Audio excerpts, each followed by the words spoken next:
안녕하세요. 우리는 항상 우리 안에 생각지도 못한 다른 것들이 숨겨져 있습니다. 그래서 내가 한 얘기지만 일주일이나 한 달 뒤에 내가 한 얘기를 다시 들여다보면 낯설게 느껴지죠. 마치 남이 한 얘기처럼 느껴진단 말이죠. 뭐 그렇기 때문에 우리 안에는 이미 많은 것들이 숨어 있고 녹아 있다라고 보면 맞겠습니다. 그래서 나의 행동이 천편일률적이고 항상 뻔하고 당연한 게 아니기 때문에 항상 내 안을 좀 들여다보면서 나를 어떻게 좀 다듬어 가면 좋을지, 나를 좀 더 업그레이드 시킬지, 괜찮게 만들지 궁리하는 게 좋겠다라는 겁니다. 남들에게 보여지는 나를 너무 이제 거기에 몰입해서 거기에 빠져들 필요는 없겠다라는 겁니다. 결국에 우리는 살아가면서 원하는 것을 얻기도 하고 원하는 것을 얻지 못할 수도 있다라는 거예요. 그리고 확실한 건 언제든 뭐든 변한다라는 거죠. 영원한 게 없다라는 겁니다.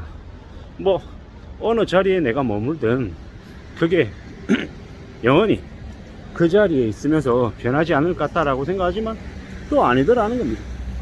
그래서 새로운 시도와 도전은 나쁜 게 아니다, 괜찮은 거다 라는 생각도 들고요.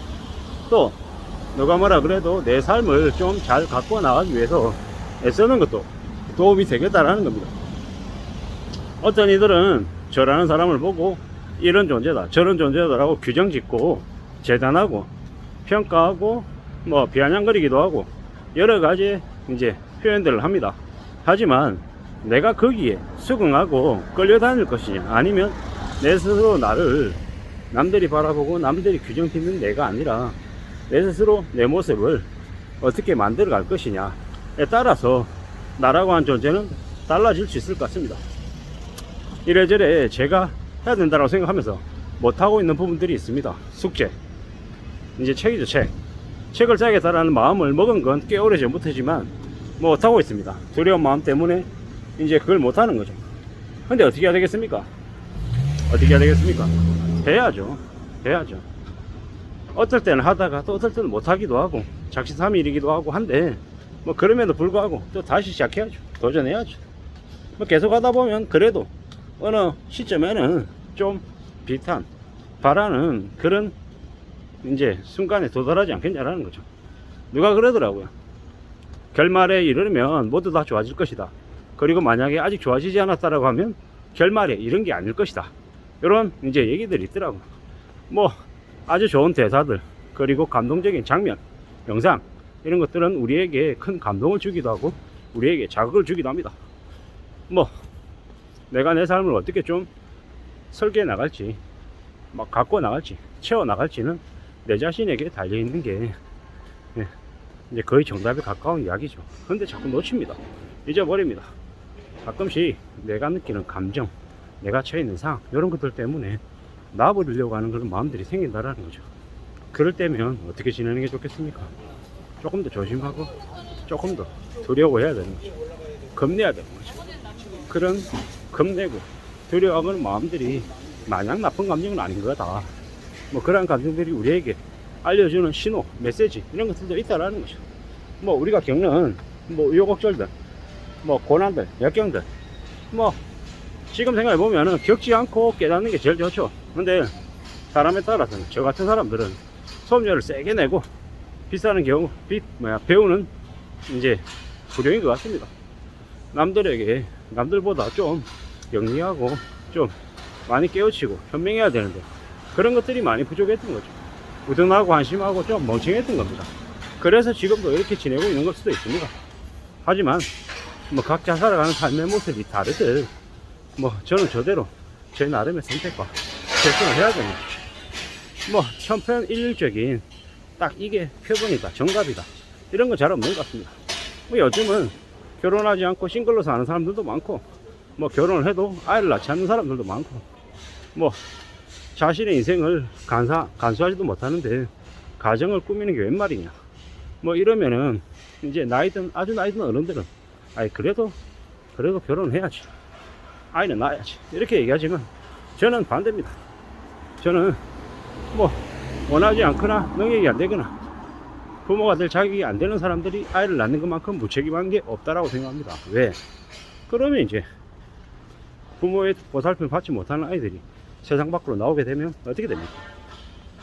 그냥 씁쓸한 이제 모습들이 이제 생겨나는 거죠. 여자아이들은 술집으로, 남자아이들은 이제 범죄 하수인으로, 그냥 전락해서 그냥 하청민 예약인 거죠. 하청민 예약. 이게 이제 현실이더라는 겁니다. 우리가 살아가는 삶을 잘 따져볼 필요도 있고 좀 냉정하게 바라볼 필요도 있다라는 겁니다. 내가 과연 그런 자격이 되냐 안 되냐, 내가 뭔가를 책임질 수 있는 자격, 역할, 그걸 감당하겠다라고 각오를 했냐, 이런 것들이 이제 필요한 거죠. 그런 것들이 없이 살아가면 이제 그냥 자기만 힘든 게 아니라 이제 온 가족까지 다 이제 불행으로 이제 빠뜨리는 경우가 많더라는 겁니다. 뭐 이래저래 사람이 아닌 태어날 때부터 쓰레기 같은 존재들도 많더라는 겁니다. 뭐 그렇기 때문에 이제 우리 항상 얘기하잖아요. 사람 조심 제일 해야 된다. 그리고 내가 또 그 쓰레기가 되지 않기 위해서 또 애써야 됩니다. 항상 책임지려고 발버둥 쳐야 됩니다. 물론 그런다고 해서 모든 걸 다 책임지고 모든 걸 다 감당할 수 없을지도 모릅니다. 하지만 그럼에도 불구하고 애써야 되는 거죠. 자격을 갖추려고 발버둥 쳐야 되는 거죠. 그래야 괜찮다라고 이제 생각합니다. 저는 저대로, 여러분들은 여러분들대로 살면서 힘들죠. 어렵죠. 괴롭죠. 서글프죠. 근데 그래도 또 살아가지 않습니까? 살아가고 또 이뤄내고, 뭐 누군가는 나이가 아주 많은데도 갖춘 게 없는 이도 있고, 어떤 이들은 나이가 적은데도 뭐 이뤄낸 게 많은 사람도 있습니다. 부럽죠. 나보다 더 빨리 뭔가를 이뤄내고 안정이 되는 것들을 보면 부럽습니다. 근데 너무 남의 것을 너무 부러워하는 것도 좋은 건 아닌 것 같습니다. 왜? 그러다 보면 내 페이스와 내 속도가 꼴찌기 때문인 거죠. 제일 좋은 거는 남의 모습하고 나하고 비교하지 않고 내 처지에서 내가 할 수 있는 것들을 차근차근 찾으면서 하나씩 둘씩 갖춰가는 것, 그게 제일 중요한 것 같습니다. 그렇게 사는 게 필요한 것 같습니다. 내가 잘났다라고 내가 우쭐해하고 뭐 대단한 것처럼 그렇게 하는 것보다 뭐 좀 더 낮은 자세로 하나씩 둘씩 뭔가를 갖춰 나가려고 하는 게 훨씬 더 좋겠습니다. 저는 다산 정약용 선생의 인생 일대기에 대해서 관심이 되게 많은데요. 뭐 때문에 많냐, 19년의 기양 생활을 하고 기양에 풀리고 난 이후에도 19년의 생활을 자기 이제 고향에서 조용히 초에 묻혀서 살았던 그 분의 그 모습, 그것 때문에 관심이 많습니다.